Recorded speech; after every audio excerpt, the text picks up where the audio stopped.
Le judaïsme originel d'Abraham était polythéiste féminin sacré et prônait l'égalité homme-femme.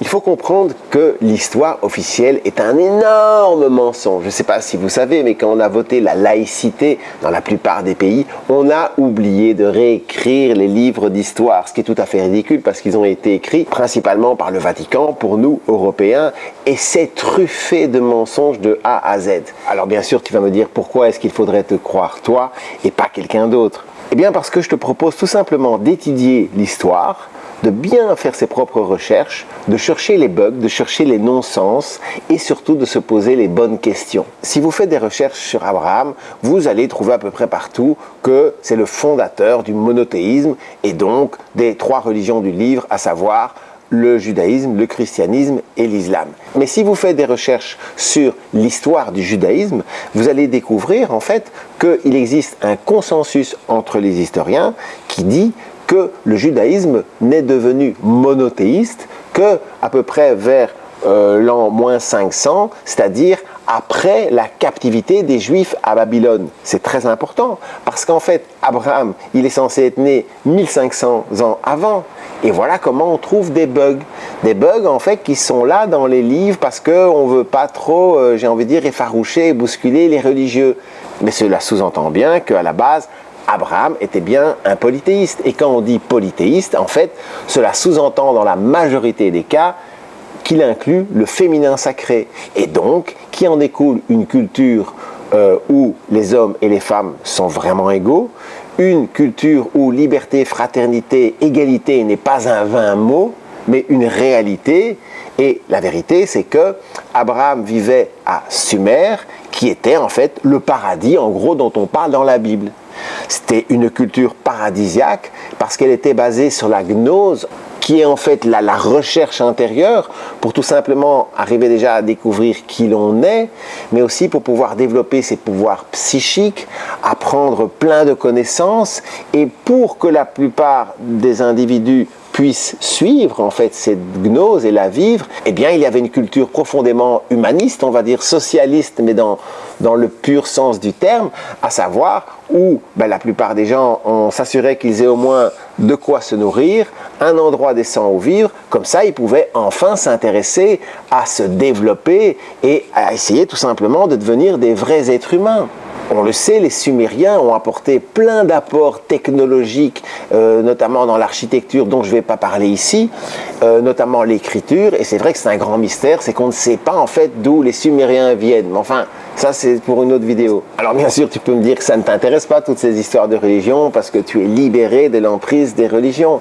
Mais non, parce que la plupart de tes petits problèmes et de tes souffrances, petits ou grands, intimes, en fait, ça provient de là. Parce que la vérité, c'est que la culture dite judéo-chrétienne, musulmano-bouddhiste, patriarcale, est une culture à l'envers, en fait. On fait tout à l'envers. Et c'est pour ça que la plupart des gens, ils sont pas heureux et du coup, ils s'en foutent de détruire le monde. Tout ça, c'est lié. Mais on va s'en sortir parce que l'idée, justement, c'est de ramener cette culture sur la terre. Et c'est pour ça que ces informations, en fait, c'est vraiment l'apocalypse. L'apocalypse dans le sens la révélation, parce qu'une fois que ce monde va comprendre qu'il faut tout inverser, eh bien, l'ancien monde sera détruit, pas spécialement les buildings et tout ça, mais au niveau, je dirais, culture, pour le remplacer par une culture profondément humaniste, profondément évoluée et juste. Donc Sumer était situé en Mésopotamie et leurs voisins, les Akkadiens,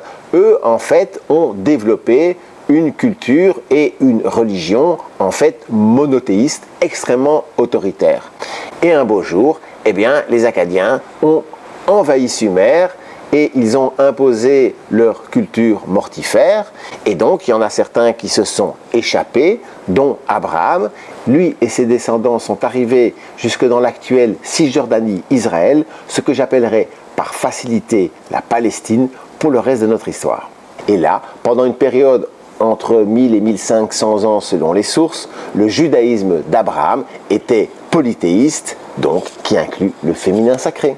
Et ce n'est qu'en vers l'an moins 587 que toujours les descendants des Akkadiens à Sumer et pour être plus précis à Babylone, le roi Nabuchodonosor, ont, si vous voulez, fait une razzia, fait un raid en Palestine et ont kidnappé une grande partie des Juifs qui suivaient la culture offerte par Sarah et Abraham. Ils les ont kidnappés et ils les ont gardés en captivité pendant plus ou moins 50 ans. Et le consensus historique nous dit que ce n'est qu'après cette période qu'ils ont ramené en Palestine un judaïsme monothéiste dont la culture est tout à fait opposée en tout point. Selon la majorité des historiens, en fait, les bases de la Torah, qui est aussi donc l'Ancien Testament de la Bible, auraient été écrites pendant la captivité à Babylone sous l'influence des religieux zoroastriens.